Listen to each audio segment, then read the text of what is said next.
Hi everyone, it's me Abby here. Welcome back to me sa YouTube world. Yes. Dati-rati kasi like 3 years, 4 years ago, 2 years ago, mga ganyan. Lagi ako nagpo-post ng vomit videos ko. Akala ko it's fun. Pero hindi alam ng lahat na I am not okay. I'm posting my videos, vomit videos because may sakit po talaga ako noon. So, like, how many videos na inaano ko, sabi ng kaibigan ko, it's not fun anymore. Magpa-check up ka na. So, nung nagpa-check up ako, naniniwala ako sa kaibigan ko, no doubts, kinabukasan nagpunta ako agad sa clinic. Nagpa-check up ako, ganito, sinabi ko. Yun pala guys, mayroon akong acid reflux, mayroon akong gallstone, hindi naman siya delikado, curable naman siya. Marami na akong nararamdaman.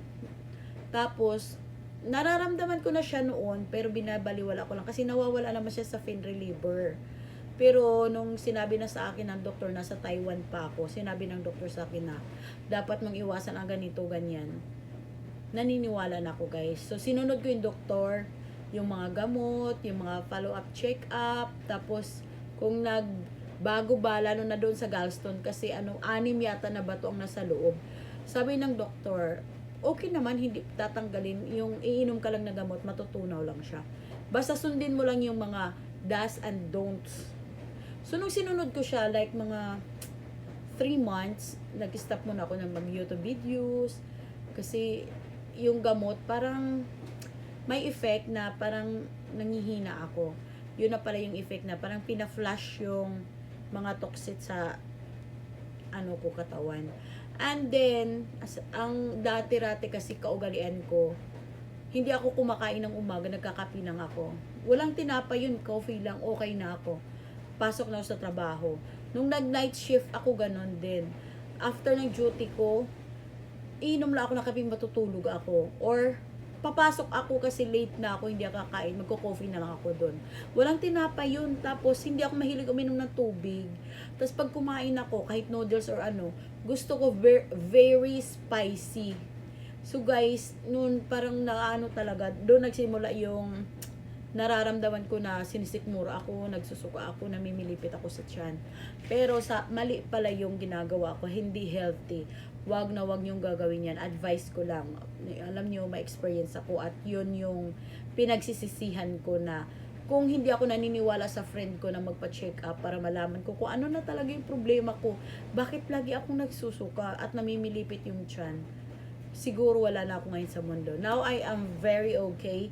Pero gusto ko lang ipaalam sa inyo, advice na sana, wag tayong uminom ng coffee na walang laman yung tiyan. Kasi isa yan sa nakakasira doon sa loob. Alam nyo kasi yung coffee, maraming yan hindi ko na-explain kung ano, kayo na lang mag-research. Kasi hindi naman ako expert. Basta, unang pagising ko, kailangan kong uminom muna ng warm water, 2 glass. Tapos, kailangan kung magko-coffee ako, I'll make sure na may tinapay. Kasi, pangit pala daw uminom ng coffee na walang laman yung tiyan. So, doon nanggaling kung anong nangyari sa tiyan ko. Kasi umiinom lang ako na wala man lang nangangat-ngat na tinapay or biscuits, mga ganyan. Pero ngayon, wala na, I'm okay.